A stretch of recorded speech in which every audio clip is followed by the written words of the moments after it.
வணக்கம் நண்பர்களே. இந்த கல்லூரி தினம்பர வணக்கம். பதிவாக சுப்ரமணியனுங்க. இப்போ என்ன ஒரு நேத்து ஒரு ரூ. 100 காயின் அது மக்களுக்கு புழங்க போகிறதில்ல. அது ஒரு குறிப்பிட்ட இது அடிச்சிருப்பாங்க. ஒரு கலெக்டிவ் மாரி வச்சுக்க போகிறாங்க. அதுக்கு குடுக்கலைன்னா குடுக்கல அதும்பாங்க. சரி 100 ஆண்டு ஆச்சு குடுத்தாச்சு. மத்திய அரசு தான் விழா நடத்திச்சு. உடனே அதில குறிப்பா ஸ்டாலின் அண்ணாமலைய தேடி அ கொஞ்சம் முன்னாடி வர சொல்றாரு. முருகனுக்கும் கனிமொழிக்கும் இடையில முன்னாடி வாங்க அப்படிங்கிறாரு. தேடி ராஜ்நாத் சிங் இருக்கார். பாதுகாப்பு மந்திரி. உடனே அவங்க கூட்டணியில யாரும் வரல. காங்கிரஸ் உட்பட. ஆச்சுங்களா. இது மத்திய அரசு நடத்துகிற விழா. உடனே இப்போ என்னங்கிறான், பாஜக, டிஎம்கே கூட்டணி. ஏன் எடப்பாடி கூட சொல்றாரு, அவங்க தான் கள்ள உறவு அப்படின்ட்டு. முதல்ல ஸ்டாலின் இவங்கள சொல்லிட்டு இருந்தாரு. அதுதான் சொல்றாரு எம்ஜிஆர். உடனே ஸ்டாலின் பதிலடி கொடுத்து, இந்த மாரி ஏற்கனவே இந்த மாதிரிலாம் எம்ஜிஆருக்குலாம் காயம் விட்டுருக்கு தெரியாதா? அந்த மாரி தான் பண்றோம் அப்படின்னு சொல்லிட்டு, எங்களுக்கு அதெல்லாம் அவசியம் இல்லைங்கிறாரு. சரி இதில் இப்போ இந்த மாதிரி விழா அரசுக்கு விழா. இப்போ அரசும் இருந்தால் நல்லது தான். அந்த கொள்கையை விடுங்க. கவர்மெண்ட் டு கவர்மெண்ட் இருந்தாங்க தான் மக்களுக்கு வேண்டியது இங்கே கிடைக்கும். இது இல்லை எப்பவும் எதிர்த்துட்டே இருந்தானுங்கனாக்கா இங்கே வர வேண்டியது வராது. அதனால தான் இப்போது சரியானபடிக்கு ஒன்றும் கிடைக்க மாட்டேங்குது. பணம் தர்றதில்லன்ற. பணம் ஆக்சுவலாக வருது. மேற்கொண்டு வரணும். நீ நீ ஒரு ஸ்டேட் கவர்மெண்ட்டு அங்கே இணக்கமாக இருக்கணும்ல. இதே ஒரிசால நவீன் பட்நாயக் இப்போ தோத்துட்டார். பல வருஷங்கள் இருந்தார். அவர் அந்த எலெக்ஷன் டைமில் தான் ஏதாவது சொல்லுவார் வழியா, மற்றபடி இணக்கமாக இருந்து வேணுங்கிறத வாங்கிப்பார். ஒரிசா நவீன் பட்நாயக். அவங்க அப்பா காலத்துக்கு அப்புறம் அவர் ரொம்ப காலம் இருந்தார். பெரிய லெவலில் ஃபாரினில் படித்தவர். அந்த நவீன் பட்நாயக் இப்போ தான் தோற்றுருக்கார் ஜஸ்ட் ஒரிசாவில். அப்புறம் அந்த மாதிரி தான் இருப்பார். ஸோ ஸ்டேட் கவர்மெண்ட் அப்படி இருந்தால் தான் மேலிடத்தில் வாங்கி வேண்டியதை வாங்கி சாதிக்க முடியும். அந்த மாதிரி ஏன் இதுக்கு முன்னாடி எடப்பாடி இருக்கும்போது கூட மேலேருந்து 11 மருத்துவக் கல்லூரி வாங்கலையா? நீ எதுக்கு எடுத்தாலும் எதிர்த்துட்டு இருந்தா. உன் கொள்கை வேறுனா அதோட, அரசியல்னா அதோட. அப்போ எல்லாம் கூட்டணிலாம் கிடையாது. ஒரு காலம் வராது. அண்ணாமலை என்ன சொல்றாரு, எதிரி திமுகன்ட்டாரு. ஃபைல்லாம் விட்டாரு. அந்த மாதிரி போயிட்டு இருந்தாலும் இப்போ பெர்சன்டேஜ் வந்திருக்கு, இன்னும் வரும். கூட்டணிலாம் சேர்றதுக்கு வாய்ப்பே கிடையாது. அவங்களுக்கும் அந்த 10% முஸ்லீம் ஓட்டுகளுக்காக தான் பார்ப்பாங்க ஸ்டாலின் குரூப்பும். அவங்க நல்லாவே தெரியும் கருணாநிதியோட. ஸோ இதில் இந்த இந்த ரூ. காயின்னு ஸ்டாலின் கவர்மெண்ட் நடத்துகிறாங்க. அதுக்கு இது பண்ணாங்க இல்லையா. மற்றபடி இதில் ஒன்றும் கூட்டணி போகிறதுக்கெலாம் ஒன்றும் இல்லை. அதெல்லாம் சும்மா கதை கட்டிகிட்டு இருப்பானுங்க. அரசுக்கு எப்போ இருந்தால் தான் மக்களுக்கு கிடைக்க வேண்டிய நன்மைகள் பயக்கும். அரசியல் அது வேறு.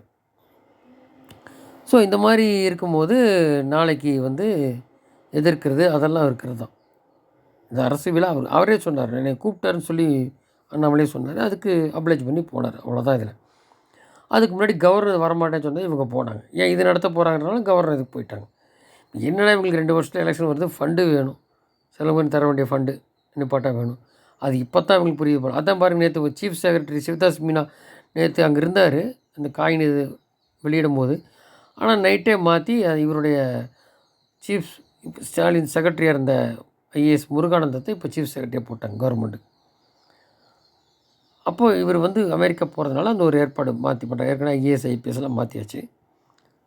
உடனே அது முடிஞ்சோடனே அவரை மாற்றிட்டாங்க. அவர் எப்படி அக்டோபர் ரிட்டையர் ஆக போகிறாரு. 2 மாதம் இருக்குது. அதுக்கு முன்னாடியே ஏதோ ஒரு காரணத்தில் மாற்றிட்டாங்க. இது ஒன்று.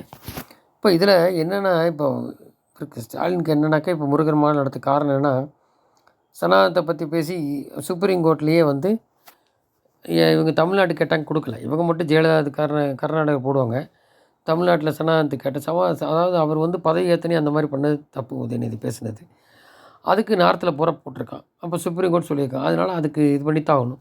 இப்போ பகிரங்க மன்னிப்பு கேட்டால் ஒழிய இல்லாட்டி அது நடவடிக்கை எடுப்பாங்க. பதவி போச்சுன்னா 6 வருஷம் நிற்க முடியாது. இது வருங்காலத்தில் எப்படி நடக்க போகுது உதயநிதிக்கு பொறுத்து தான் பார்க்கணும். இப்போ இதே தான் ராகுல் பகிரங்க மன்னிப்பு கேட்டார். அப்புறம் திருப்பி அந்த பதவி வந்தது இடையில. இதுக்கு எலெக்ஷன் முன்னாடி உங்களுக்கு தெரியும். அந்த மாதிரி தான் இவர் எப்படி நடந்துக்கிறார்ன்ற பொறுத்து இருக்குது உதயநிதி. அப்போது இதில் என்னென்னா, இப்போ 7% ஓட்டு போயாச்சு. இதே கூட்டணி கை கொடுக்குமானா, ஜெயிக்கிற முடிந்தால் அந்த கூட்டணி திமுக கை கொடுக்கும். மக்களுக்கு ஒன்றுமே செய்யலாம். எந்த கூட்டணி இருந்தாலும் எப்பேற்பட்ட எதாக இருந்தாலும் போயிடும். அப்போது இவங்க இப்போ அந்த 7% போகணும். இவன் பார்க்குறான் கூட்டணிக்கெல்லாம் இல்லை, அவங்க நடத்துகிற விழாவில் எல்லாம் கலந்துக்கிறான். எம்எல்ஏ எம்பி மந்திரி பூரா கலந்துக்கிறான். ஆச்சா. அதில் அவரும் ராஜ்நாத் சிங்கும் கருணாநிதி தூதி போட வேண்டியிருக்குது. அண்ணாமலை அங்கே ஏறலாம். ஏன்னா அரசு மேடையில் ஏற முடியாது. இவங்க எல்முருகன் ஏறலாம், மினிஸ்டர் இருக்கணும். ஸோ அப்படி. ஸோ அரசு விழாக்கு ஓகே, அரசியல் எதிரி தான் அப்படி இருந்தால் தான் இங்கே இருக்கும். இதுக்கடையில் விஜய் வரவும் அவர் மைனாரிட்டி ஓட்டை பிரிச்சுருவான்ட்டு இப்போ களமே அண்ணாமலை விஜய் தான் மாறப்போகும் போல். அதனால் எடப்பாடி இப்போ சுற்றுப்பயணம் போகிறேங்கிறாரு, இவர் வந்து முருகர் நடத்துகிறேங்கிறாரு, இன்னும் பல வித்தையெல்லாம் பார்க்கலாம். அதை கூட யார் யார் உள்ளே போக போகிறாங்க, எந்த மினிஸ்டரை கழட்டி விட போகிறாங்க, நிறைய இது மாதிரி வெளியில் போகிறோம்.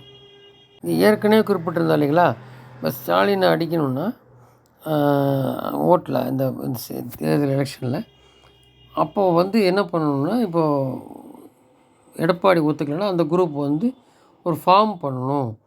அண்ணாமலை இப்போ இருக்கிறதோட இன்னும் கட்சிகள் தேமுதிக உட்பட சேர்க்கணும்னு ஒரு பாயிண்ட் இருக்குது. இப்போ பாஜகவும் திமுகவும் இந்த காயின் இதில் இதானோனையும் அரசு விழாவில் இவங்களுக்கு பொறுக்கலை.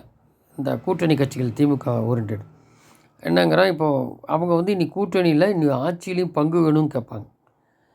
அப்படி இல்லைன்னா நம்ம வந்து எடப்பாடி பக்கம் எடப்பாடிகிட்ட வந்து ஆட்சியில் ஏன்னா வேறு வழி இல்லை. எடப்பாடி வந்து இப்போ எலெக்ஷன் டைம்லேயே பல இடத்துல கீழே போயாச்சு. 82 இடத்துல பிஜேபி எம்எல்ஏ பொசிஷனில் பார்லிமெண்ட் இடத்துல செகண்ட் வந்தாச்சு. ஒரு 10-12 இடத்துக்கு மேலே டெபாசிட் இழந்துருச்சு ஏடிஎம்கே. அப்படி இருக்கும்போது ஒருவேளை அவங்க வந்து ஆட்சியில் பங்கு கொடுக்குறேன், நான் செலவழிக்கிறேன், அந்த மாதிரிலாம் சொல்லி பண்ணார்னா ஒரு கம்யூனிஸ்ட், திருமாவளவன், காங்கிரஸ் உட்பட கட்சிகள் ஆட்சியில் பங்குக்கு ஏதோ ஒரு 2 மந்திரி கொடுக்குறேன்னா, 1 மந்திரி ஏதோ ஒன்று கொடுக்குறேன்னா ஒருவேளை வரலாம் அதிமுக பக்கம். இல்லை வருஷத்துக்கு ஒரு தடவை மந்திரி சீஃப் மினிஸ்டர் தரேன், ஒரு அன்புமணி, திருமாவளவன் உட்பட இந்த மாதிரி சொன்னால் ஒரு குரூப்பு கம்யூனிஸ்ட் காங்கிரஸ் விட்டுருங்க, மற்ற திருமாவளவன் இந்த மாதிரி அந்த மாதிரி குரூப்பு அண்ணாமலை பக்கம் போகலாம். இது எப்படி ஆகுது அப்படிங்கிறது வருங்காலம் தெரியும்.